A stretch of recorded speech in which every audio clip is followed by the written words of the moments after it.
In the last video, we saw how you can draw the graph of a linear function, but you can graph any function. Suppose we have this value of x. We can draw this point here at a height of f of x to represent the value of this function at x. Well, we could do it for this x as well, and this one too. We can do it for all the different values of x. Once we've done it for every value of x, we're going to have a curve that goes through these different points. This curve is comprised of every point x and y. Remember, y is on the vertical axis and x is on the horizontal axis. So this graph is going to be comprised of every single point x, y, such that y is equal to f of x. This right here is what we call an equation.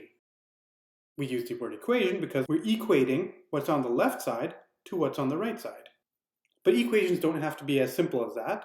It doesn't have to be just that y equals f of x. For instance, it could be that xy squared plus 3 is equal to x squared minus 1. So what do we do with these types of equations? Sometimes we find that it's helpful to transform one equation into another.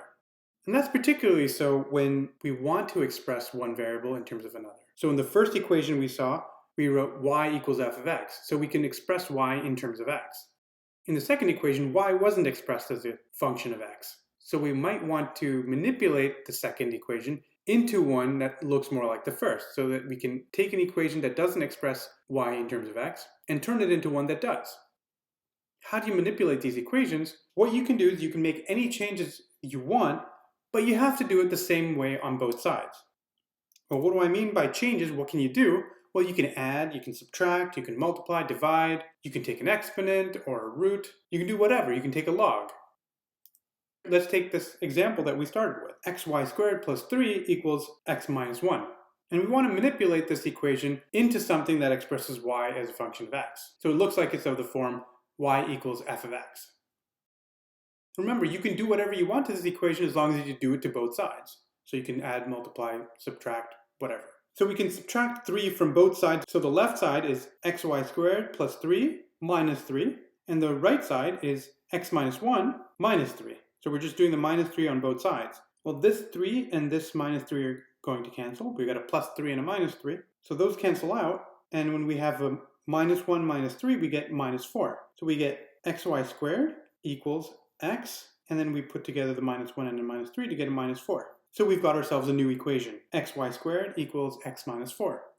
Now what are we going to do? Well, we could divide both sides by x. So if we divide both sides by x, on the left side, xy squared, dividing it by x. Remember, the right side was x minus 4, and we divide that by x. On the left side, we cancel out the x's. That leaves us with just y squared. On the right side, remember that when you have multiple terms in the numerator, so if you have something like a plus b divided by c, you can write that as a over c plus b over c. Similarly, if this was an a minus b over c, you could write it as a over c minus b over c.